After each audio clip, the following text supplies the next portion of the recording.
오늘도 삶의 자리를 구별하고 하나님을 예배하는 우리 종교 가족들을 예수님의 이름으로 축복합니다. 특별히 수산나 찬양대의 귀한 찬양을 통해서 주의 성령이 이곳 가운데, 이 예배의 자리 가운데 임하시고 역사하여 주실 줄로 믿습니다. 우리가 드리는 오늘 이 저녁의 예배는 내규위원회의 헌신 예배로 드리고 있습니다. 우리 종교교회 내규위원회는 기독교 대한감리회의 교리와 장정을 기초로 교회를 위한 규정과 규칙을 만들고 다듬어가는 사역을 하고 있습니다. 이러한 사역을 통해서 교회의 안정과 부흥을 위한 울타리를 세워가고 있는 것인데요.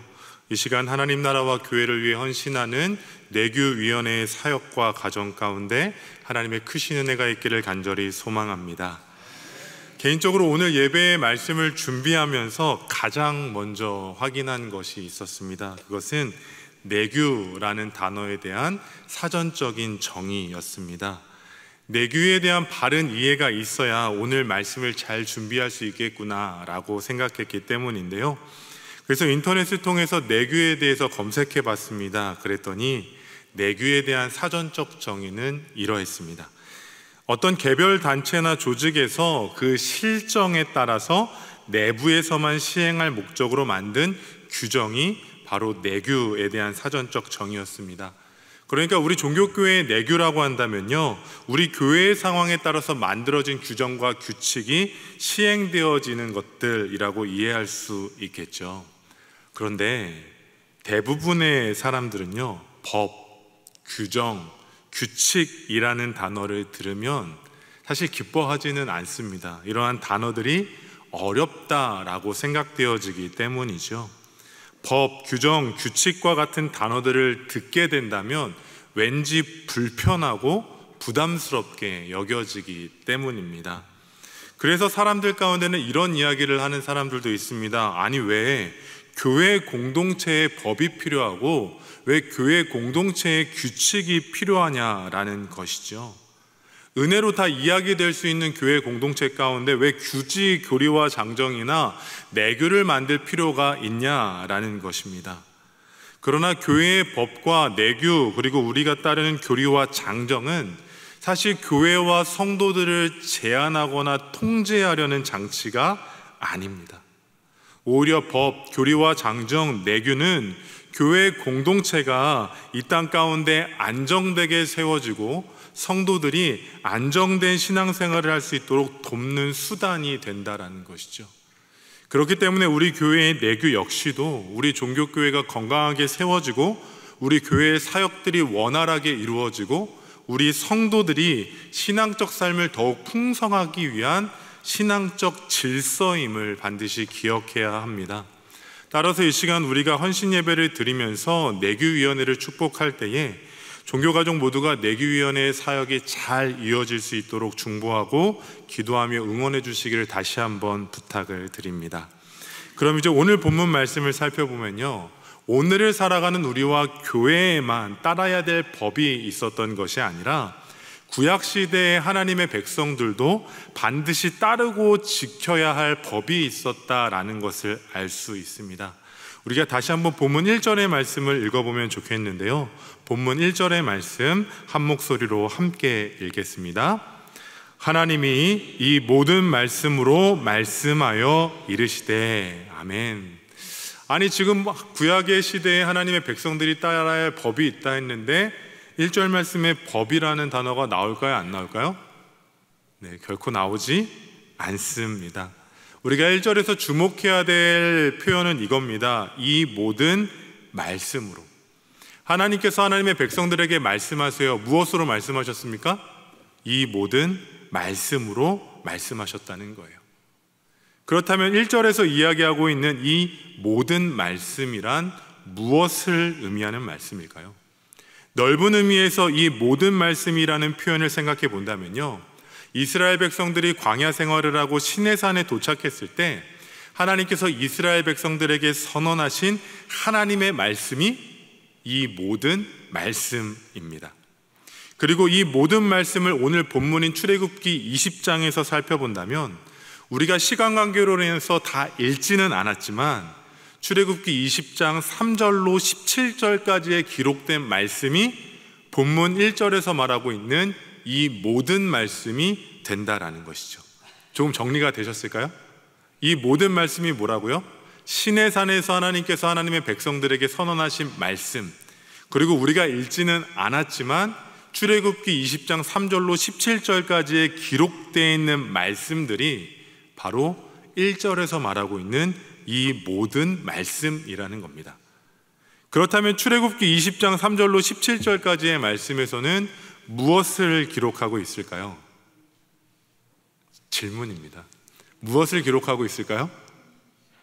네, 십계명을 기록하고 있다는 거예요. 그런데요, 출애굽기 20장 3절로 17절까지의 말씀에서는요, 하나님께서 이스라엘 백성들에게 선언하신 10가지의 말씀이 기록되어 있습니다. 십계명이라는 단어가 한 번도 등장하지 않는다라는 거예요.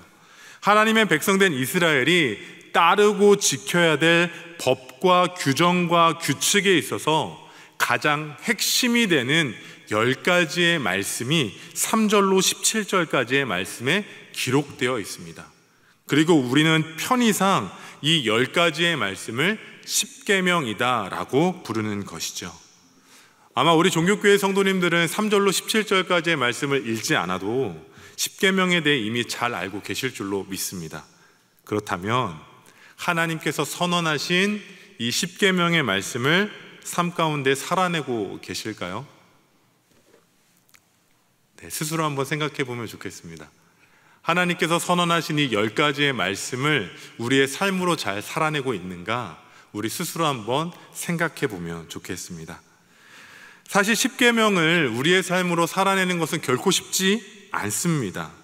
그 이유는 오늘을 살아가는 대부분의 성도들이 말씀이 기록하고 있는 십계명을 그다지 중요하게 여기지 않기 때문이라는 거죠. 왜 그럴까요? 십계명은 그저 과거에 기록된 것이라고 생각하는 거죠. 십계명은 내가 아니라 이스라엘 백성들에게 선언된 말씀이라고 여기는 겁니다. 그래서 현재를 살아가는 나와 말씀에 기록된 이 십계명은 아무 관련성이 없다라고 판단하면서 십계명을 삶으로 살아내지 않는다라는 겁니다. 사실 우리는 십계명을 잘 알고 있습니다. 정말 잘 알고 있죠. 과거에 어렸을 때 교회 학교에서 외우기까지 했었을 텐데요, 사실 잘 알고 있는 만큼 깊이 생각하지 않고 삶으로 이어내려 하지 않는다라는 거예요. 왜 그럴까요? 십계명을 생각하면 앞서 말씀드렸던 것처럼 법인 것 같기 때문에 괜히 부담스럽습니다. 이 십계명을 알지만 지키지 못하면 마치 내 삶 가운데 안 좋은 일이 생길 것 같은 생각이 든다라는 거죠. 그리고 이 십계명이 오늘 내 삶을 통제하고 제한하는 것처럼 여겨진다라는 겁니다. 그러나 우리가 분명히 기억해야 될 것이 있습니다. 그것은 뭐냐면 하나님의 이 모든 말씀인 십계명은 과거의 것이 아니라는 겁니다. 하나님께서 말씀하신 이 모든 말씀 십계명은 이스라엘에게만 주어진 계명이 아니라는 겁니다. 그리고 이 십계명은 우리를 힘들게 하거나 제한하거나 통제하려는 것이 결코 아니라는 거죠. 십계명은 하나님께서 하나님의 백성들에게 선언하신, 직접적으로 선언하신 말씀입니다. 이 시대를 살아가는 우리 모두에게 주어진 은혜가 담긴 10마디의 말씀이라는 거죠. 우리가 이 십계명을 은혜라고 이야기할 수 있는 이유는 분명합니다. 예를 들어서 말씀드릴 텐데요, 만약 우리가 개인의 자유를 보장한다라고 해서 교통신호를 지키지 않는다라고 한다면 어떻게 될까요? 우리 안에 나름 운전을 하다 보면 질주 본능이 있지 않으십니까? 막 빠른 속도로 다니고 싶어하는 질주 본능이 있는데요, 그 질주 본능을 통제하지 않고 지키지 않고 모든 사람이 다 자기의 질주 본능을 따라 운전을 한다면 어떻게 될까요? 아마 이 사회는 무질서하고 무법이 되어서 모두가 다 위험하게 될 겁니다. 운전하는 사람만이 아니라 보행하는 사람들도 위험하게 된다는 거죠. 그러나 법이라는, 교통법이라는 울타리가 운전하는 사람과 보행하는 사람 모두를 보호해 준다라는 거예요. 그렇다면 십계명을 이해하는 방법도 이러해야 됩니다. 십계명은 우리의 삶을 통제하거나 제한하는 것이 아니라 죄가 많은 이 세상 가운데 우리를 미혹하는 모든 유혹들 가운데 우리를 안전하게 보호하는 하나님의 울타리라는 거죠. 우리를 제한하고 억압하고 누르는 것이 아니라 하나님의 백성된 우리가 이 땅을 살아감에 있어서 안전하게 보호되어질 수 있도록 주신 하나님의 말씀이라는 겁니다. 그래서 바울이 말한 로마서 3장 20절에는 이렇게 기록되어져 있습니다. 다 함께 로마서 3장 20절의 말씀 함께 읽겠습니다. 율법의 행위로 그의 앞에 의롭다 하심을 얻을 육체가 없나니 율법으로는 죄를 깨달음이니라. 아멘. 바울이 말하고 있습니다. 십계명으로부터 이어진 율법의 역할이 무엇입니까? 세상의 죄와 그릇된 가치로부터 우리를 보호한다라는 거예요. 하나님 앞에 살아가는 우리가 율법을 통해서 무엇이 잘하는 것이고 잘못된 것인지를 분별할 수 있게 한다는 겁니다.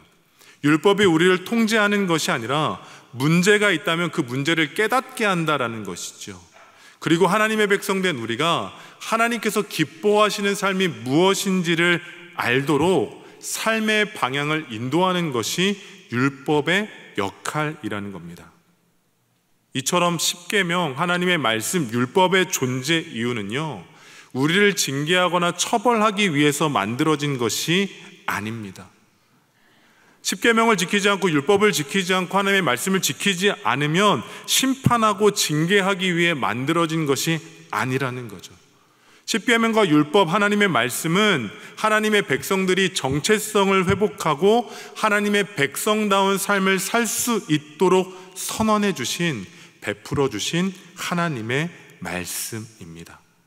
그렇기 때문에 우리는 하나님의 말씀, 십계명, 율법을 우리가 말씀 가운데 보면서 이러한 법들이 어렵고 통제되어지고 잘못된 것이다 라고 잘못 판단하고 오해하는 것이 아니라 하나님의 백성된 우리를 지켜주고 보호해주는 울타리임을 반드시 기억하셔야만 합니다. 그럴 때 우리에게 선언된 하나님의 이 모든 말씀을 통해 우리가 이 땅을 바르게 살아갈 수 있게 된다라는 거죠. 하나님의 나라의 법이 무엇인지, 하나님께서 기뻐하시는 것이 무엇인지를 우리가 분별하고 깨닫고 지키며 살아갈 수 있게 된다라는 겁니다. 바라기는 오늘 본문 1절 말씀에서 이스라엘에게 선언된 이 모든 말씀이 오늘을 살아가는 우리 모두에게도 주어진 말씀임을 기억하면서 우리를 향한 하나님의 사랑과 은혜와 보호하심을 삶 가운데 풍성히 누리는 종교가족 되시기를 예수님의 이름으로 축복합니다. 이제 다시 본문의 말씀으로 돌아오면 하나님께서 선언하신 이 모든 말씀이 뭐라고요? 십계명이다 라고 말씀을 드렸어요. 그런데 이 십계명이 단순히 우리가 살아가는 이 땅 가운데 신앙의 기초가 되는 것으로 생각하지 않는 사람들도 있다는 겁니다. 지금까지 신앙의 기초가 된다고 말씀을 드렸는데 간혹 이 십계명을 잘못 생각하는 성도들이 있다라는 거예요. 그럼 어떻게 잘못 생각하느냐? 잘못 생각하는 건 이런 겁니다. 십계명과 율법을 조건적인 언약으로 이해한다는 거예요. 뭐라고 이해한다고요? 조건적인 언약으로 이해한다는 겁니다.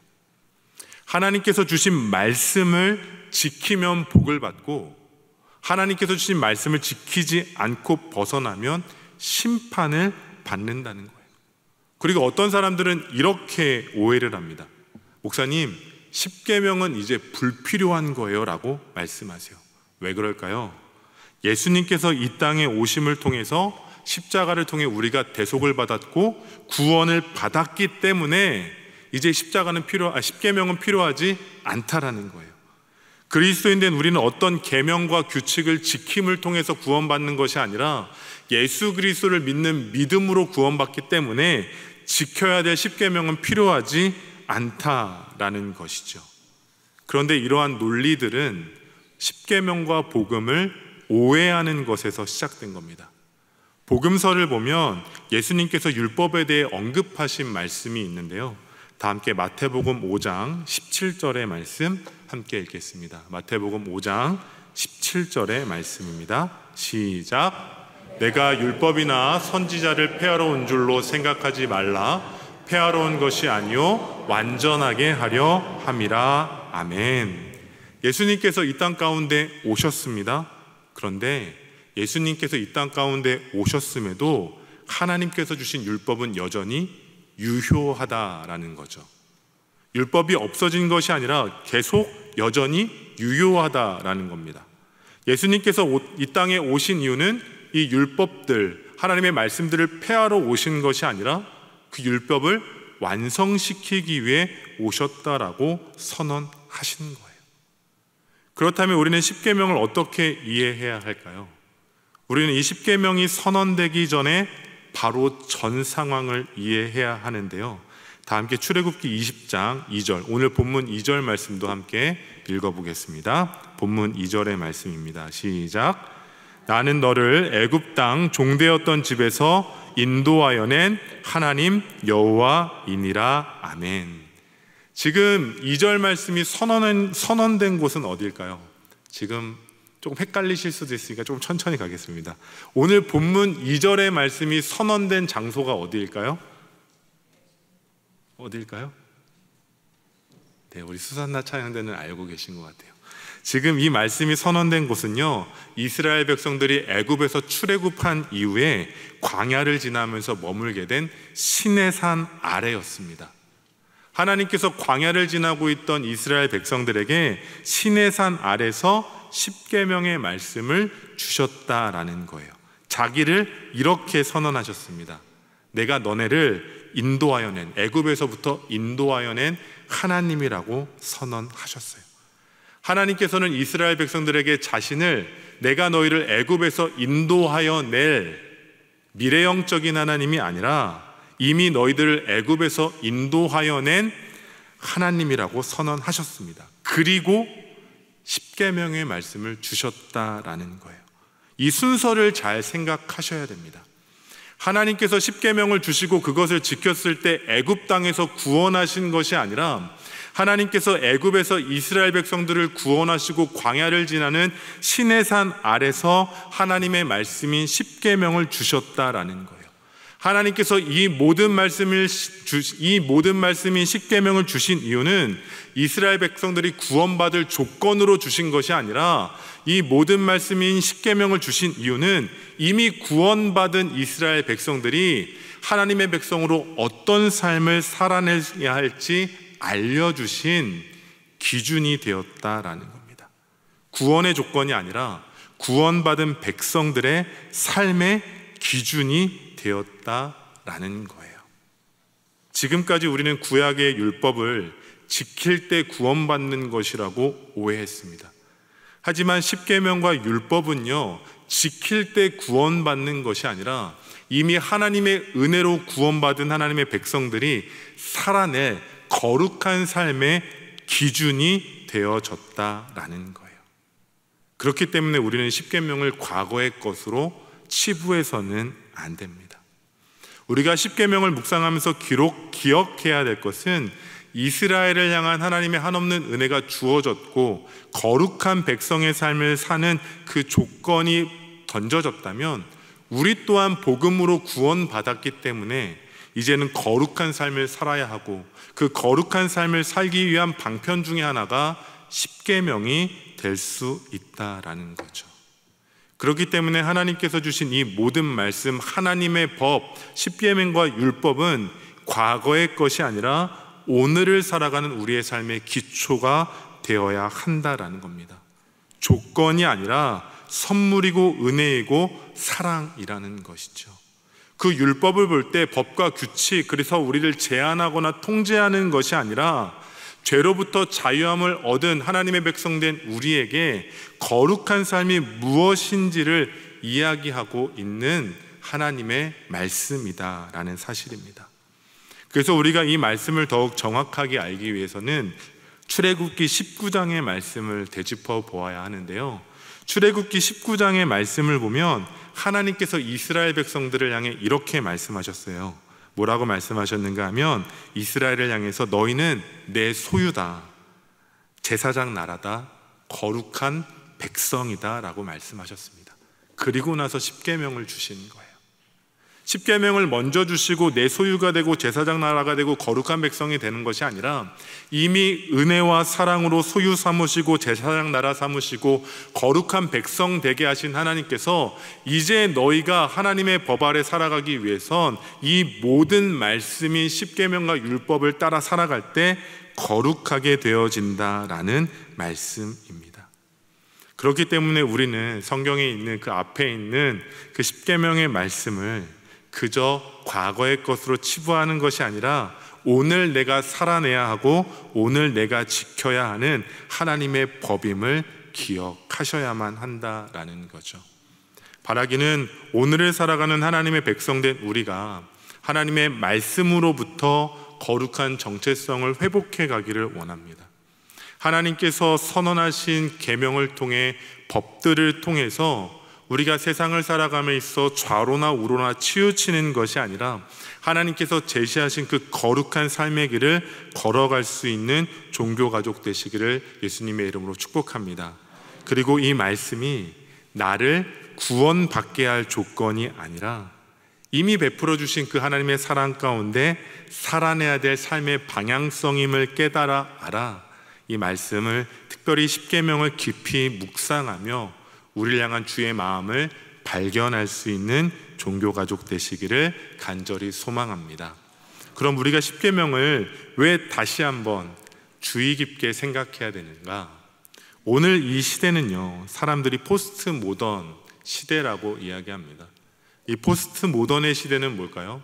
너도 나도 다 정답이고 진리라는 거예요. 기준이 없고 기초가 없고 진리가 없는 세상이 되었다라는 겁니다. 그래서 우리는 이 진리의 말씀을 하나님의 말씀으로 삼아서 살아갈 수 있어야 한다라는 거예요. 시대적으로 죄이고 시대적으로 아무 문제가 없다 하더라도 하나님의 기준에서 벗어난 것이라면 그것은 죄임을 인식하며 하나님의 기준 가운데 살아가야만 합니다. 지금은 조금 시간이 지났지만 우리나라에 폐지된 법 가운데 하나가 바로 간통법이죠. 그런데 그 간통법이 폐지되면서 사람들은 서로 남성과 여성의 사랑을 인정해 주는 것이다 라고 이야기하기 시작했습니다. 그러나 그 간통은 분명히 성경 가운데 십계명 가운데 죄임을 분명히 선언하고 있다라는 거예요. 그렇기 때문에 우리는 변해가는 이 시대의 풍조를 따라 살아가는 것이 아니라 급격히 변화되고 달라지는 세상 가운데서도 하나님의 법을 지키며 거룩한 삶을 살아가야 한다라는 겁니다. 바라기는 진리의 기준이 사라진 이 시대 속에서 하나님의 말씀을 기초로 삼아 하나님 앞에 그리고 세상 가운데 하나님의 거룩한 백성의 삶을 살아가는 우리 종교가족 되시기를 예수님의 이름으로 축복합니다.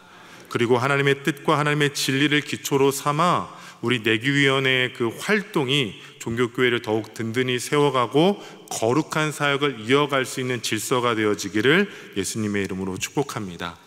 기도하겠습니다. 진리가 사라져버린 이 시대 가운데서 하나님의 말씀을 우리의 삶의 기준으로 삼아 살아가기를 소망합니다. 급격히 변화되는 이 시대 가운데 세상의 풍조를 따라 살아가는 인생이 아니라 복음과 하나님의 말씀을 진리로 삼아 하나님의 뜻을 이루어가는 우리 모두가 되게 하여 주옵소서. 그래야 우리가 속한 가정과 일터와 교회 가운데 하나님의 법을 기초로 하나님의 나라를 세워가게 하여 주시고 하나님 나라의 진리의 복음을 기초로 하나님의 뜻을 이 땅 가운데 이루어가는 우리 모두가 되게 하여 주시옵소서. 우리의 삶을 통하여 새 일을 이루어 가시는 우리 주 예수 그리스도의 이름으로 기도드립니다. 아멘.